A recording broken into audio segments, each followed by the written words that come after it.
Oi, gente! Para quem não me conhece, eu sou a Anne e dou dicas de concurso aqui no Méritos Online. Eu queria agradecer os comentários nos últimos vídeos, eu estou realmente feliz com o retorno e acho que agora eu vou arrumar um namorado, viu? Mas então, vamos ao que interessa.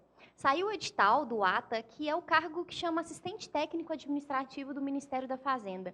Ele saiu no finalzinho de janeiro e eu vou te ajudar dando algumas informações importantes sobre ele. Vamos lá! Como eu disse para vocês, ele saiu no dia 28 de janeiro de 2014 e ele vai ter um prazo de validade de 1 ano, podendo ser prorrogado para mais 1 ano. Ele está liberando para o Brasil inteiro mais de 1.026 vagas. É muita coisa, viu, meu povo? O último edital do ATA, que é o assistente técnico administrativo, ele foi lançado em 2012. E nesse edital, ele ofereceu 463 vagas, mas foram convocadas 629. Ou seja, amigo, fica tranquilo que a sua vaga está aí. Eu fiz uma pequena comparação entre os conteúdos do edital de 2012 e 2014, para você entender o que mudou e para você ver o que você tem que focar mais.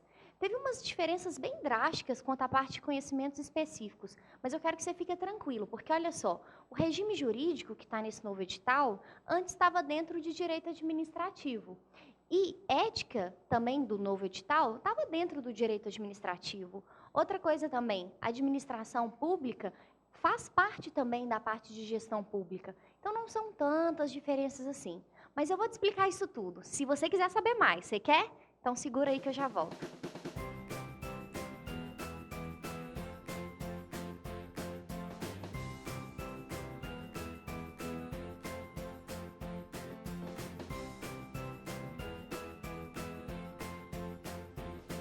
Bom, eu costumo falar um pouco sobre a instituição organizadora de cada edital. Nesse caso, é a ESAF. Se você não conhece, eu vou explicar mais ou menos.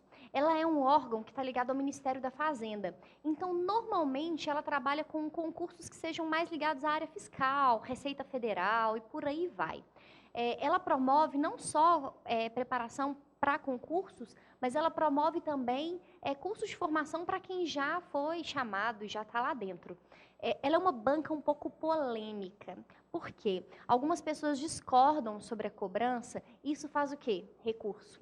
Então, pode atrasar um pouquinho o processo normal de convocação, porque normalmente a prova acaba tendo recurso, acabam algumas pessoas entrando com algumas questões judiciais mesmo.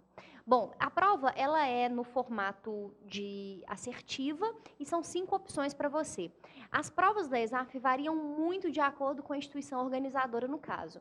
Então, por exemplo, como é o Ministério da Fazenda nesse concurso, e é um concurso para o ATA, que é o assistente técnico, é muito provável que as questões e os textos tenham relação com o que você vai fazer lá. Eu vou falar algumas coisas que os meus amigos concurseiros me contam e eu leio em vários fóruns. Bom, é uma prova cheia de detalhes e que com certeza vai ter texto técnico, como eu te falei. Esses textos vão ter muita relação com o cargo para qual você está prestando esse concurso. No caso do ATA, vão ser textos sobre finanças, é bem provável. E textos sobre finanças vão ter vários números, vão ter vários dados e detalhes que podem te pegar uma hora ou outra.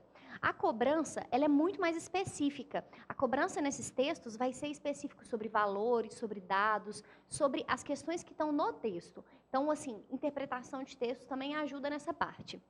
Outra coisa que é muito importante você ficar atento, e eu coloquei os 3 aí.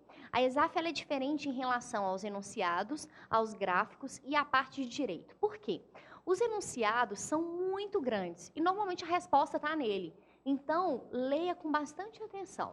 Os gráficos também, a ESAF adora usar gráfico, até porque o Ministério da Fazenda vai mexer com a questão contábil, então você vai ver muitos dados colocados em um gráfico para você. A gente tem videoaulas de interpretação de texto, assim, fantásticas, que vão te ajudar na interpretação desses gráficos em si. Quanto à parte de direito, ela é uma questão assim, ela cobra a literalidade da lei, só que você tem que ficar muito atento com o que está aparecendo na tela. Ela cobra jurisprudência do STF. Então não adianta você só estudar a lei. Você tem que começar a se atualizar e ver como que o Poder Judiciário está falando a respeito de alguns assuntos, beleza?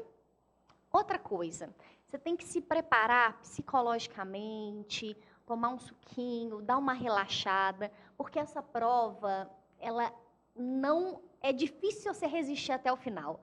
Ela é daquelas que só os mais fortes sobrevivem. E eu vou te falar por que você vai sobreviver e o que você tem que fazer para chegar até o final dela. Primeiro, ela é extensa. Muitas vezes, na diagramação de uma folha, ela ocupa a metade da folha, uma questão só. Ou seja, cada questão ela é muito grande, você vai reparar isso. Os textos, como eu disse, são trabalhosos, são textos técnicos e que normalmente você vai ter que ficar atento. Além de serem grandes, eles têm muitos dados complexos que podem dificultar você na hora que for coletando as informações. Ela é cheia de quebra-cabeças. Muitas vezes você tem que ficar mais preocupado com a questão que você está meio assim, nossa, será que está certo, será que está errado, do que aquela que você tem certeza. Porque é essas questões que está a pegadinha da ESAF. E o problema pior, você está numa prova gigante, com texto técnico, com questões que às vezes têm o tamanho de uma página inteira, e o que vai acontecer, amigo? Você precisa de lucidez até o final da prova. Porque no final da prova, você vai ter questões que necessitam de você uma pontuação tanto quanto as do início. Então, você precisa chegar no final da prova bem, consciente, com o conteúdo que você sabe dentro de você e conseguindo aplicar ele. Então, quando eu falo lucidez até o final, fica atento. Isso vai fazer muita diferença para você. Eu coloquei algumas dicas que os meus amigos me deram, porque eu não pratiquei muitas das provas da ESAF. Mas eu confio muito neles, porque eles praticaram bastante. Olha aí o que está na tela para você. Muitas pessoas me falam que na prova da ESAF é comum você chutar, o que é bem diferente da CESP, né, que eu falo, não chuta. Por quê? Na prova da ESAF, você pode ir por eliminação, porque são questões assertivas, você vai eliminando as que estiverem mais erradas, até você encontrar uma resposta que esteja mais certa. Outra dica que eu posso te dar é de ler de trás para frente. Muitas pessoas me falaram que no final da prova, as questões elas ficam mais fáceis. Eu não tenho muita certeza disso, mas eu acho que vale a pena você dar uma lida no conteúdo todo da prova e fazer o que a gente chama de pega-vareta. Eu já te explico o que é. O esquema de pega-vareta, ele é mais ou menos o seguinte: você vai pegar a prova e aí você vai repassando e vai selecionando as questões que são mais fáceis para você e que o conteúdo está fresquinho aqui na memória. E aí essa você vai marcando. As que você parou, sentiu uma dificuldade, deixa ela lá, colega. Deixa ela lá para você usar o seu tempo melhor. Então, você volta depois e refaz as questões que você achou mais ou menos difíceis. Isso ajuda no caso da ESAF, porque é uma prova extensa e muito mais complexa do que as outras. Então, se você garantiu a que você tem certeza, pelo menos aqueles pontos estão no papo. Agora, pensa bem, se você vai do início até o fim, o que pode correr o risco? De você não ter lucidez até o final da prova. E aí, no finalzinho, você vai acabar errando questão que você tinha certeza. Isso dá um ódio, né? Mas vamos lá. Tem também a questão quando você lê primeiro a pergunta e depois você lê o texto. Como que funciona? Os textos na ESAF são específicos, são extensos, você já deve estar cansado de me ouvir falar isso. Então, o que você faz? Lê a pergunta primeiro. É bem provável que a resposta que você está procurando está no texto. Então, se você já leu a pergunta, quando você for ler o texto, vai ser mamão com açúcar. Bom, a dica de praticar em prova já é velha minha, né? Independente da instituição, você tem que praticar. Mas o que eu acho que você tem que ficar atento quando você for praticar as provas da ESAF? Em dois itens. Primeiro, é muito raro uma prova que consegue cobrar tudo o que ela pediu no edital, e esse é o caso da ESAF. Então, o que é bom você praticar para você saber o que é mais recorrente para ser cobrado? Eu vou gravar um videozinho sobre o que é mais recorrente para te dar uma forcinha, né? Vou fazer isso. Outra coisa. As provas são muito parecidas, ou seja, de acordo com isso, você já vai criando um padrão das questões que são mais cobradas e vai começando a intensificar os estudos nesses temas. Não é deixar de estudar nada não, colega, é intensificar o que tem mais chance de ser cobrado. Vamos falar agora sobre o cargo, que com certeza você já está até se vendo nele, né? Lá no predinho do Ministério da Fazenda, olha que lindo. Então, assistente técnico administrativo é o nome do seu futuro cargo. E você vai trabalhar no Ministério da Fazenda. Os requisitos para isso são dois e bem simples, e eu tenho certeza que você tem. Que é mais de 18 anos e ensino médio, que tem que ser reconhecido por uma instituição do MEC. Esse cargo, ele fala que tem uma remuneração de R$ 3.050,82 e uma carga horária de 40 horas semanais, que é bem tranquilo também para você, visto o valor do salário, né? Além de ser aprovado, você tem que cumprir alguns requisitos. O edital da ESAF, ele não é tão extenso igual de outras instituições, ele não cobra muitas coisas. Mas o que está escrito aí está na tela, que é aquelas coisas de sempre. Ter mais de 18 anos, tá quite com suas obrigações militares e eleitorais, e eu tenho certeza que você já resolveu isso tudo. Gostou de tudo que eu falei e quer participar, né, colega? Até eu, né, salário de R$ 3.000, nem jornalista que sou eu ganho isso. Mas vamos lá. No dia 16 de fevereiro vão acabar as inscrições, então você tem até essa data para fazer. E você vai fazer isso no linkzinho que vai estar piscando do meu ladinho. Aí, então, você tem que pagar R$ 62 e você pode pagar até o dia 26 de fevereiro de 2014. Eu sempre falo com todo mundo quando vai fazer a inscrição para não deixar por último dia. Por quê? Vão ser várias pessoas clicando no mesmo link e não há servidor que aguente isso, minha gente. Então, não deixe para o último dia. É provável que você não consiga fazer a inscrição e não vai adiantar reclamar no Facebook, ok? Outra coisa, vamos falar agora sobre as vagas, porque vai ter vaga para você, vai ter vaga para o seu colega, vai ter vaga para todo mundo. Saiu uma relação com as vagas que tem, e nessa relação vai ter quantas vagas tem para ampla concorrência, para, no caso, deficientes, e quantas que tem no total. Eu chamei atenção aí para BH, que é a minha cidade, eu sempre chamo. Então, você tem 17 vagas para BH, 2 para deficiente, e soma um total de 19. Olha na cidade que você está concorrendo quantas vagas que tem. Bom, vai ter vaga para todo mundo, como eu falei. E é muito importante para você se ligar na dica que eu dei no início do vídeo. O último concurso chamou mais pessoas do que foi o previsto. Então não fica tão desanimadinho se você não tiver entre o número preciso, ok? E as situações especiais? São duas. Você pode precisar de um atendimento especial na hora da prova, ou você pode também querer participar das vagas para deficientes. O que eu falo é que você tem que ficar atento que nas vagas para deficientes só vão ter se tiver mais do que 5 para ampla concorrência. Então, olha no quadro anterior que eu falei se vai ter vaga para deficiente no seu caso, ok? Antes da prova, se você está acostumado com a sua mãe fazendo tudo para você, esqueça isso, porque a ESAF não vai fazer nada por você. Ou seja, você tem que procurar saber onde vai ser sua prova, que horas você tem que chegar, como que faz para chegar, visita antes, não fique esperando cair do céu, colega. Então, 3 dias antes da prova, entra no site da ESAF, olha direitinho onde vai ser, olha se tem como ir de ônibus, olha se alguém vai te levar. Fica bem atento com essas situações, porque no dia você vai estar uma pilha de nervos e não vai conseguir fazer nada. E é até por isso que eu escrevo aqui para você o que você tem que separar antes. Não separa no dia, separa um dia antes, pelo menos. E o que que é? Seu documento, óbvio, que a gente nem sai de casa hoje mais sem documento.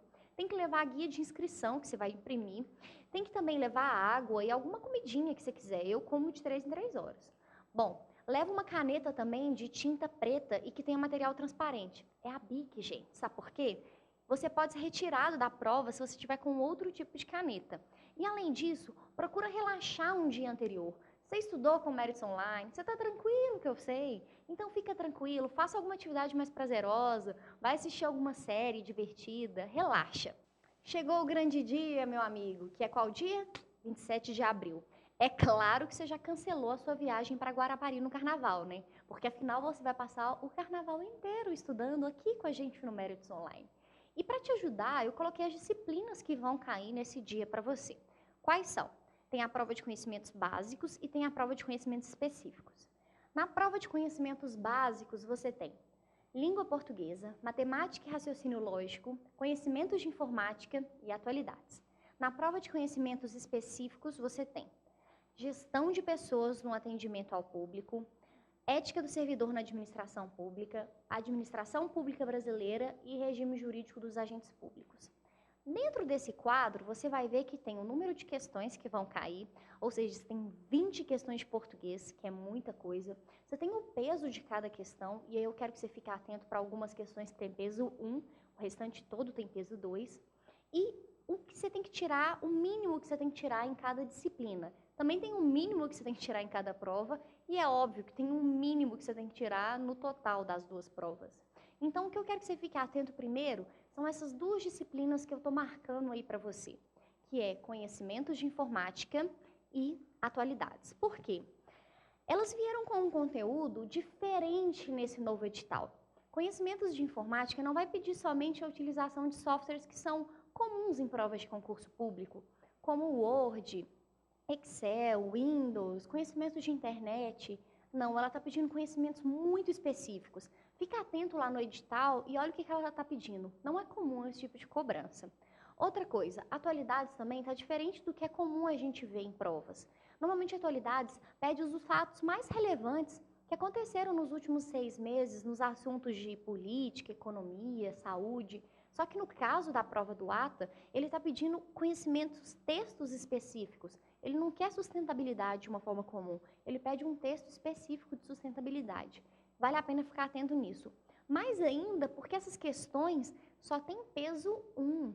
Então, assim, é meio complicado só essas duas terem peso 1 e o restante todo ter peso 2. Vale a pena você ficar um pouquinho de olho nisso. Desempate. Eu sempre falo de desempate porque é óbvio que você empata com várias pessoas. Eu sei que você queria que fosse só você, mas tem várias outras pessoas que estão estudando pela mesma prova. Vídeo, a visualização que tem esse vídeo. Então, o que você tem que fazer? Ficar atento nas questões. A primeira questão de desempate está aprovada em lei. Então, se você tiver idade maior ou igual a 60 anos, você já ganha essa parada fácil. Só que você tem que ficar atento às disciplinas de desempate. E a primeira delas é a que eu mais gosto, que é língua portuguesa. Você não deu valor para sua professora da 7ª série, com certeza, e xingou ela durante todo esse tempo. E agora você paga o pato por isso. Por quê? Dá atenção para o português, colega. Não é porque você estudou sua vida inteira português que você sabe fazer uma prova de português de concurso, não. É completamente diferente. Assiste as aulas com a Raquel ou com a Rafaela Lobo, que eu tenho certeza que você vai adorar, e você vai ver melhor como é que concurso público cobra português. O outro tópico de desempate é conhecimentos específicos e o outro é conhecimentos básicos.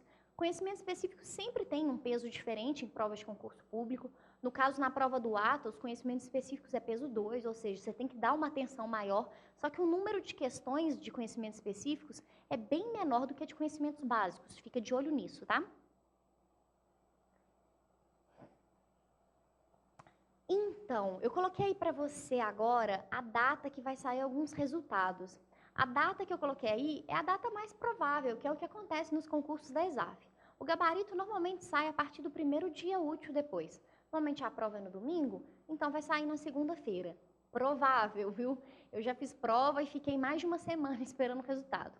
E o recurso, quando que é? Logo depois que sai esse gabarito oficial, você tem 2 dias úteis para mandar. Ou seja, é correndo, ligar para o seu professor desesperado, mandar e-mail para o Méritos Online para ver o que a gente pode fazer para te ajudar, beleza? Coloquei aí para você, colega, a retificação que a ESAF publicou com as datas prováveis do cronograma dessa prova do ATA. Eu marquei aí para você algumas datas que são super importantes. Bom, a data de inscrição que você não vai deixar para o último dia, só estou avisando. A data de aplicação provável, que é o dia 27/4, ou seja, cancela as viagens e foco no estudo.